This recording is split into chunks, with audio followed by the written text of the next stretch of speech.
Good afternoon, everybody.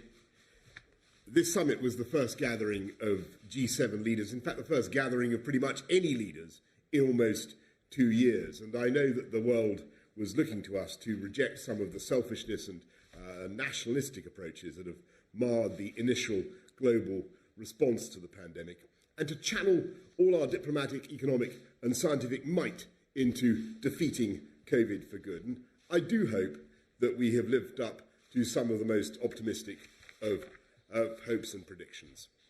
I should say I'm sorry to hear that owing to their pre-existing commitments, the England football team are not able to watch this press conference live in the way I'm sure they would like to, but I hope that following their resounding victory they will be able to catch up on the triumphs of the G7 later on. A week ago I asked my fellow leaders to help in preparing and providing the doses we need to vaccinate the whole world by the end of 2022.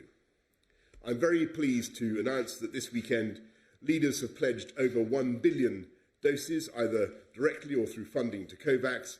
That includes 100 million from the UK to the world's poorest countries, which is another big step towards vaccinating the world. And that's in addition to everything scientists and governments and the pharmaceutical industry have done so far to roll out one of the largest vaccination programs in history. And here I want to mention in particular the role of the Oxford AstraZeneca vaccine, the world's most popular vaccine, developed 250 miles from where I'm standing today, by scientists who have rightly been given honours by the Queen this weekend. Today, over 500 million people are safe because of the development and production of that vaccine, funded, I may add, by the UK government. And that number is rising every day. And it's popular, of course, because it's being sold at cost to the world, and it was designed for ease of use in mind. And because of that act of generosity by AstraZeneca, who, just to reiterate, are making zero profit on the production of that vaccine, millions more vaccines have been rolled out to the poorest countries in the world. In fact, 96% of the vaccines delivered by COVAX, the COVAX vaccine distribution scheme, have been Oxford AstraZeneca. But this weekend our discussions went far beyond defeating the pandemic. We looked towards the global recovery, a great global recovery our countries have committed to lead, and we were clear that we all need to build back better in a way that delivers for all our people and for the people of the world. And that means preventing a pandemic like this from ever happening again, apart from anything else, by establishing a global pandemic radar which will spot new diseases before they get the chance to spread. It means ensuring that our future prosperity benefits all the citizens of our countries and indeed all the citizens of the world. At the G7 summit this weekend, my fellow leaders helped the Global Partnership for Education, an organisation working to make sure that every child in the world is given the chance of a proper education, reach half of its 5-year fundraising goal, including a £430 million donation from the UK. It's an international disgrace that some children in the world are denied the chance to learn and reach their full potential. And I'm very, very pleased that the G7 came together to support that cause, because educating all children, particularly girls, is one of the easiest ways to lift countries out of poverty and help them rebound from the coronavirus crisis. With just one additional year of school, a girl's future earnings can increase by 20%. I'm proud that G7 countries have agreed to get 40 million more girls into school and 20 million more reading by the end of primary school in the next 5 years, and that's the money that we have raised this week is a fantastic start. But of course, the world cannot have a prosperous future if we don't work together to tackle climate change. Later this year, the UK will host the COP26 summit, which will galvanise global action on fighting climate change and help and create a healthy planet for our children and grandchildren. G7 countries account for 20% of global carbon emissions, and we were clear this weekend that action has to start with us.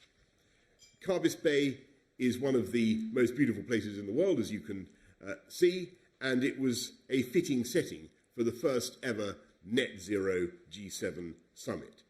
And while it's fantastic that every one of the G7 countries has pledged to wipe out our contributions to climate change, we need to make sure we're achieving that as fast as we can and helping developing countries at the same time.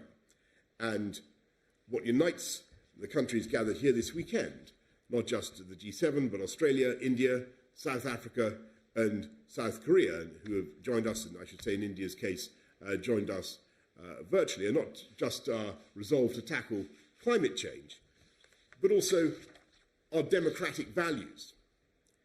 It's not good enough for us just to rest on our laurels and talk about how important those values are.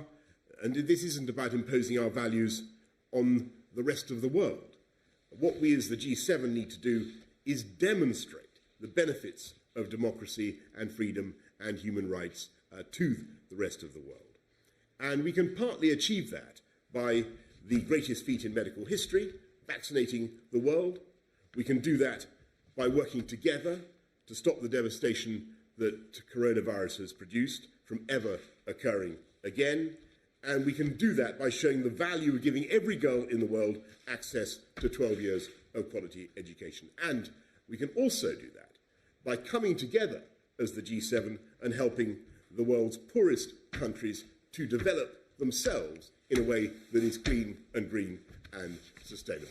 Before I go to the media who are just here, I want to thank finally the police, everyone who helped organise this summit, and I think all the people, not just of Carbis Bay, who certainly helped us put the carbs into Carbis Bay, but everybody involved, all the wonderful people of Cornwall for their hospitality. It's been a fantastic summit, and I know that all the other delegations will want to express their thanks as well, because they've communicated that to me. Anyway, let's go over to Beth Rigby of Sky.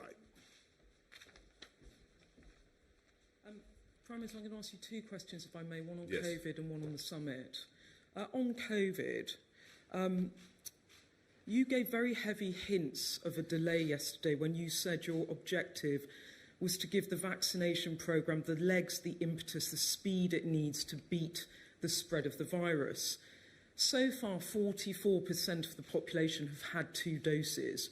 What percentage of the population need to be double vaccinated before we can proceed with stage 4 of unlocking, and how long do you think it will take?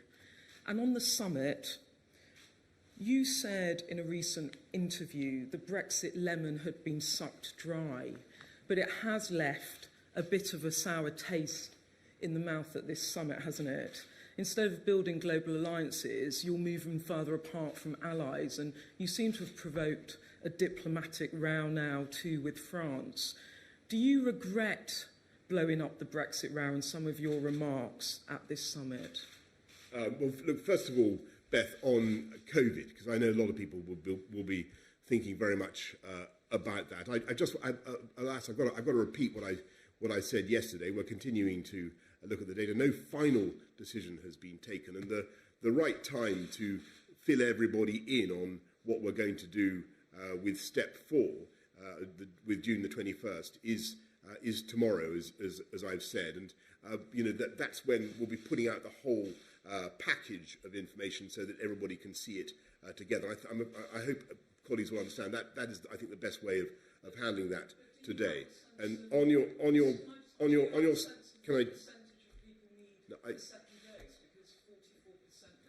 can I just respectfully just say, I know that you'll have lots of detailed questions and suggestions on COVID. I think probably not. We don't want to get it out in dribs and drabs, if I may. And what we'll do is be setting it all out in full tomorrow, because I think people want to see the whole package. But on your second point, which was about Brexit, actually, I can tell you that the vast majority of the conversations that we've had over the last 3 or 4 days have been about other subjects, and there has been a fantastic degree of harmony. I mean, between the leaders of our countries, and if you look at some of the things they come together to agree, a billion more doses, a billion more vaccines. Everyone agreed to phase out the use of not just supporting coal around the world early, but to phase out the use of coal in their own production. They agreed that they would have 30% of their land and 30% of their seas protected, consecrated to nature by 2030, to set a 100-day target for the production of new vaccines after the arrival of a new variant, a new Atlantic Charter, a plan to build back better for the world. That was what took up our time. And, I don't think that really I could have asked for a more cooperative or a more energetic spirit from our friends. Your Foreign Secretary said this morning on television that he found President Macron's remarks on GB and NI offensive. That's what your Foreign Secretary said at the G7. Are you telling me that's not a diplomatic row? What I'm saying is that we will do whatever it takes to protect the territorial integrity of the UK, but actually what happened at this summit was that there was a colossal amount of work on subjects that had absolutely nothing to do with Brexit, and together with our European friends and partners, we're launching all sorts of projects for the benefit of the world. We will sort that out, but I think I'm going to stick at what I've said yesterday. Okay, good. Who is going next? Robert Pesson, ITV. You would say that climate change is the most serious issue facing the world, but there doesn't appear to be a collective agreement yet on a binding timetable for concrete actions on issues like eliminating unabated coal mining or petrol cars. Why is it proving so difficult to get a formal timetable for these important steps in terms of combating climate change? Sorry? Go on. The former Prime Minister, Gordon Brown, has described the billion doses of vaccine as a moral failure. He simply says it's just not enough vaccine for poorer countries. And finally, did you have an opportunity to explain to President Macron that Northern Ireland is as much part of the United Kingdom as Toulouse is part of France? Okay. Well, on the last point, I just repeat what I said to Beth. Of course, we make the point continuously that we're all part of one great, indivisible United Kingdom, and it's the job of the UK government to uphold that, as you would expect. And on your point about the vaccines, you talked about a moral failure to supply more than.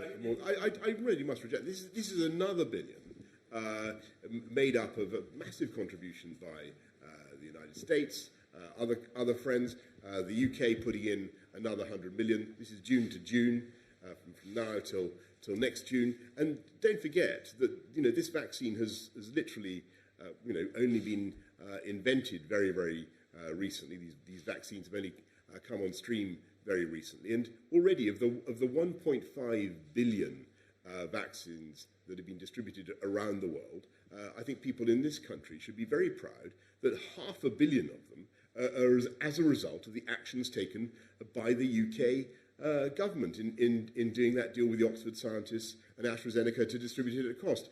And the UK has put in 1.6 billion into funding Gavi, 548 million into funding COVAX.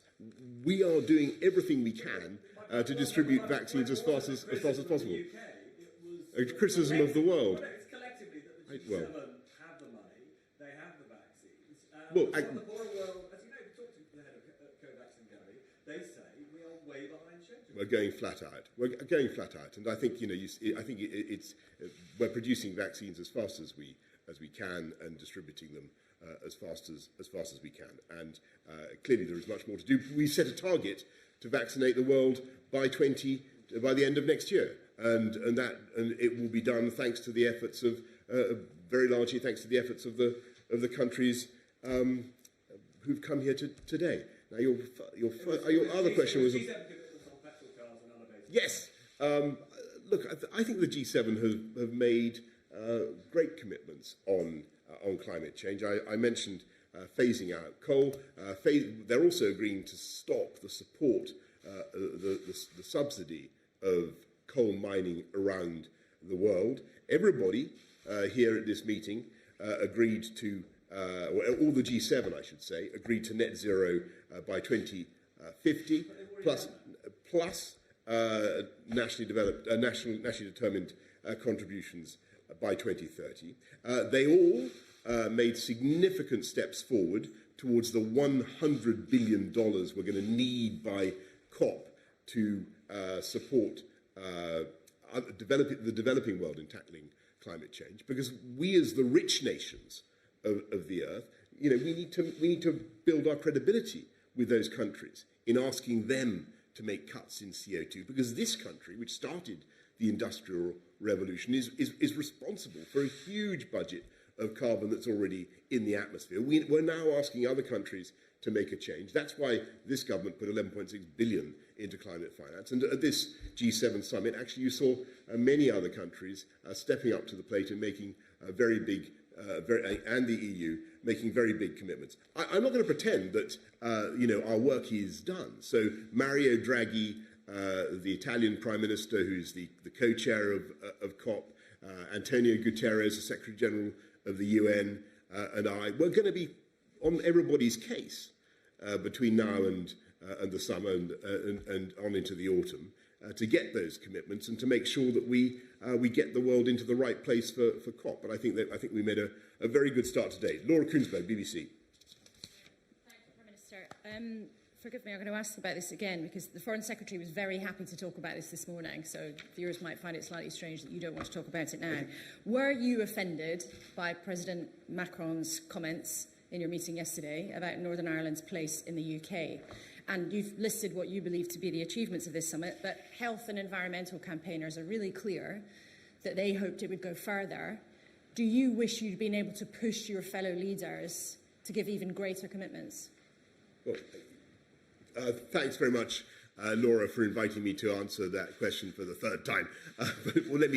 What I will say is that I think it's the job of the government of the United Kingdom to uphold the territorial integrity of the United Kingdom. I think it was a point I made to you yesterday, and actually that subject, as I think I said to Beth just now, occupied a vestigial, vanishingly small proportion of our deliberations. And on the general criticism of the summit that you relay from sources unknown, I mean, $2.5 billion pledged for girls' education already. That's not half bad. That's not half bad. Every country, as I said to Robert, increasing their pledges for global climate finance.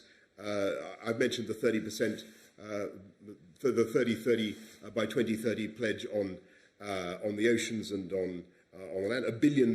Another billion vaccines, and so on. To say nothing of a new Atlantic Charter and a new global campaign to help countries around the world to build back better, cleaner, and greener. I think the Build Back Better for the World agenda. I think it's been, and there is much else besides. So I think it's been a highly productive few days. Harry Cole of The Sun. Thank you, Prime Minister. You said last year that pangolin scales being used in demented Chinese medicine may have been the cause of COVID. Is that still your view? And what have you learnt this week from fellow world leaders about the lab leak theory? And do you agree with Dominic Raab, who said this morning he doesn't believe it? And some news from Wembley. Some of the crowd just booed the England team for taking the knee.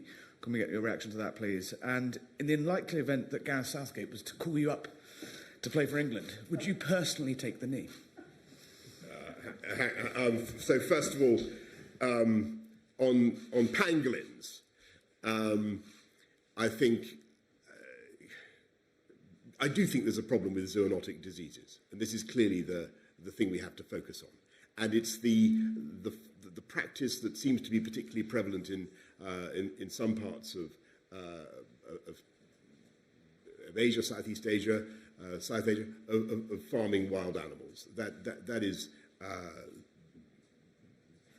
really where the risks are. At the moment, the advice that we've had is it doesn't look as though this particular disease of zoonotic origin came from a lab. Clearly, anybody sensible would want to keep an open mind about that. But what we did agree, to come to yet another thing that we agreed at the G7, was that, well, as you know, we're having a new treaty on pandemic preparedness and to make sure the world works better in the future in tackling zoonotic diseases like this, and indeed all types of disease. And one of the things that we agreed to do was to strengthen the World Health Organization and to make sure that their inspectors can have powers similar to those used by the OPCW or the IAEA or other inspectors who can, weapons inspectors who can go on the scene and try to determine as independently as possible exactly what is going on, so that people can have confidence about the etiology of these diseases, the origins of these diseases. So hopefully, in the future, a lot of this obscurity will be dispelled, Harry. And you asked a couple of yes, everybody should cheer for England. Everybody should cheer for England. As for the possibility that I might be called up to play in the England team, I think I live in hope, but I think my greatest fans would concede that is not going to happen. So it is a hypothesis that I think probably one of the most implausible hypotheses yet constructed of all the hypothetical questions that I think has ever been thrown my way. Mark Landler of the New York Times. Thank you very much, Mr. Prime Minister, and thank you for including a few international reporters on your list. You described President Biden as a breath of fresh air a couple of days ago, but it's also true that you and your government worked extremely hard to cultivate his predecessor. And there are lingering feelings in Washington among Democrats and among some in the administration of suspicion about the Johnson government and a belief that you are more ideologically in tune with Donald Trump than you would be with Joe Biden. I'm wondering what, if anything, you said to the president to dispel those suspicions, what you would say to those in the U.S. That might view you, to turn a phrase, as a physical and emotional clone of Trump. And then lastly, on the specific issue of Northern Ireland, notwithstanding what you've said today about Macron and Northern Ireland, how worried are you that with a devoted Irish American in the White House who's fond of quoting Yeats in virtually every speech, that this will inevitably spill over into the US-UK relationship and cause you trouble on other issues? Well, first of all, on the whole issue of the relationship between the UK and the United States and what's happened over the last few years, let's be absolutely clear. It is the job of all prime ministers, everybody who does my job, to have close relations, a close working relationship with the President of the United States. And I think what maybe has been helpful, be useful in building the partnership with Joe Biden has been the common interest we have in tackling climate change, for instance, which we've discussed extensively. The campaign I've been running for a long time on female education, which he completely shares. But the whole idea of levelling up, which is at the core of what this government is trying to do, using infrastructure, using better skills, technology to give people access to high wage, high skills jobs around the whole country. And that's something that I know that the President's engaged in a big program that bears some resemblance to a lot of that agenda. And when it comes to building back better for the world and making sure that we build back greener together, I think that we're totally on the same page, and it's been very, very refreshing and very interesting to listen to him. And you had some other point about Yates. Well, all I say, I think that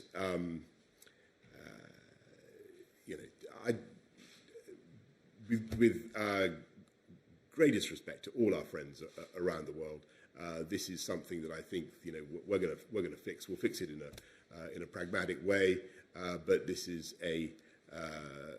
about making sure that we protect the Good Friday peace process and the territorial integrity of the UK, and that's what we're going to do. Okay, Ben Riley-Smith of the Telegraph.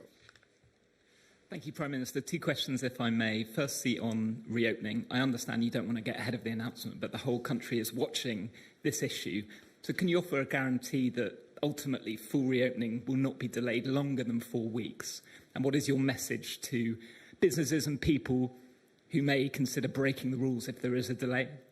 And on vaccines, there is a simple way to try and boost world supply, dropping the patents on COVID vaccines. Why don't you support that? Ben, first of all, thanks for having another. I understand why people want to hear more about COVID and Step 4 this afternoon. I understand people's impatience, but it really, and you asked some good questions, but the best thing is to get all this out in one package so that everybody can understand it in the round, and that's what we'll be doing tomorrow, as I've said repeatedly. And on your point about TRIPS and intellectual property and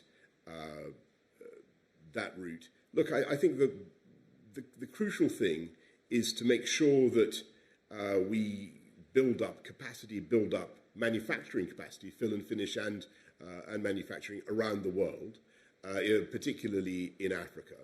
I think we should be sharing knowledge as much as we can, whilst obviously protecting as I think Dr. Ngozi of the WTO well put it, protecting the incentives for innovation. So you've got to accomplish both things at once. But what we think is the right way to go is to sell these vaccines at cost, and that's why we're particularly we champion the Oxford AstraZeneca model. What we're doing is getting lots and lots of jabs into people's arms by insisting that they are sold at cost, and I think that's a highly effective way of doing it. You're not happy to waive protecting incentives just in this one case to try and get as many jabs? I think the G7 agreed to look at that and to see what they could do to expedite knowledge transfer, particular transfer of manufacturing capability. But the particular solution that we've come up with, which is making sure that the vaccines are distributed at cost on a non-profit basis, I think is the right way to go. Can we go to Antonello Guerrera of La Repubblica? Thank you very much, Prime Minister. Since the very beginning, your global Britain has significantly brought forward the importance of the Indo-Pacific region and the Far East, and this is clearly stressed also in the G7 final communique, mostly regarding China. In your personal view, and after this G7, why is and will this area be vital for our Western democracies? And why for you this new crucial is this for you the new crucial dimension of the transatlantic security in the future? And secondly, if I may, you apparently have a great respect for the Italian Prime Minister Mario Draghi because I remember that last year, while announcing the furlough scheme and the financial package against COVID, you quoted him more than once with whatever it takes, and also now, during these days. The other day, you also said that the mistakes made during the 2008 financial crisis should never be made again, and Draghi also was instrumental in reversing it. And also, on the other end, Mario Draghi was deeply inspired by the example of the UK vaccination campaign. So apart from the COP26 and the G7, G20 connections, what Mario Draghi means to you, and if there is a special relationship between Italy and the UK, even though I know that you don't like this label. Thank you. Thank you, Antonello. There's obviously a very close and indeed special relationship between Italy and the UK.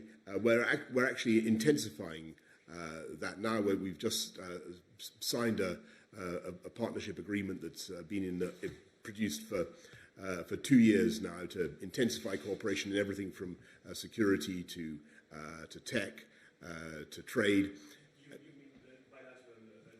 Correct. Is it going to be this year, or we've just finished the work, and we started that a couple of years ago because obviously we see Italy as an incredibly important partner. But on that, you will have access to it as soon as it can be conveniently arranged, Antonello. But look, on Mario Draghi, I remember vividly being in Lancaster House, I think in 2012, when he made, some of you will recall, the famous speech, the Draghi put, when he said he would do whatever it took to save the euro. Not that I necessarily thought that was a good thing at that time, but anyway, let's draw a veil over that. But it was incredibly successful, and I think that he is a brilliant economist. It's an absolute pleasure to listen to him, and I think that he gave a very, very balanced summary of what we need to do now. We do need to relaunch the global economy. We do need to get things working again, and we need dynamism from the G7 and our partners. And I think he's absolutely right about that. But as you rightly say, this time in this recovery, we need to make sure that it's not as unbalanced as the last one, as 2008, and he was very powerful and effective on that point as well. Finally, Heather Stewart, have you got? Oh, sorry. Yes, sorry. On the Indo-Pacific region, well, the answer is I think very simple, which is that this is the area of the world where, in the next 20, 30 years, you're going to see the most dynamic economic growth, where you're going to see the bulk of the of middle classes rising, and where obviously there are some tensions at the moment that we think can be, how shall I put it, allayed, tensions that can be allayed by proper observance of the rules-based international system in which we believe. And the UK, together with other partners in the G7, including Italy, is determined to do that. Thank you. Heather. Thanks. Just on climate finance, so in the run-up to this summit, there was talk of a climate Marshall Plan. That $100 billion a year you mentioned was a pledge the G7 first made more than a decade ago at the Copenhagen summit. And alongside that, we had this promise to develop a plan for a new climate funding mechanism, but there were no details of how or when that might happen. With just a few months to go until COP26, won't developing countries conclude the G7 isn't serious about tackling the climate crisis? And on vaccines, we're obviously a very long way short of the 11 billion doses that Dr. Tedros of the WHO thinks we need to vaccinate 70% of the population before next year's G7 summit. I wonder whether you think the UK's aid cuts left you without the moral authority to be able to bring other countries on board this weekend. Thanks very much, Heather. Well, on the first point about the 100 billion, I'm not saying it's going to be easy. It's a lot of money still to raise, but don't forget the UK has put in 11.6 billion, as you know. We had big pledge from Canada. We've had big big pledges around the table. I do think that we can get there, and I think it's vital that we do. Why should somebody in the developing world, believe that they have to make some change in their technology to cut CO2, unless when so much of the CO2 has been emitted in previous decades by us in the richer countries, and we've got to make that commitment, and that's the logic of it. And on your point about vaccines, well, I obviously reject that, outright, because the UK, as I said to Robert, has given 1.6 billion to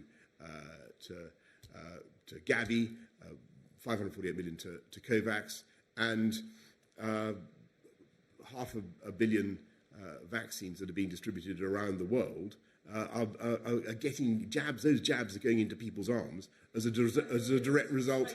I think you've got to look at the results. And actually, I'll tell you something. The point you just raised with me has not been raised by anybody else with me, any other international leader, let alone the leader of a recipient country, and because they know that the UK is one of the biggest donors in the world, and they know that in spite of the global pandemic, in spite of having to spend £407 billion supporting jobs and families and livelihoods in this country, we're spending £10 billion supporting the poorest and neediest around the world. And I think people understand that we're still the second biggest aid contributor in the G7, and I think people can be very, very proud of it. Okay, look, I've exhausted your questions. I have. Thank you very much. Thank you.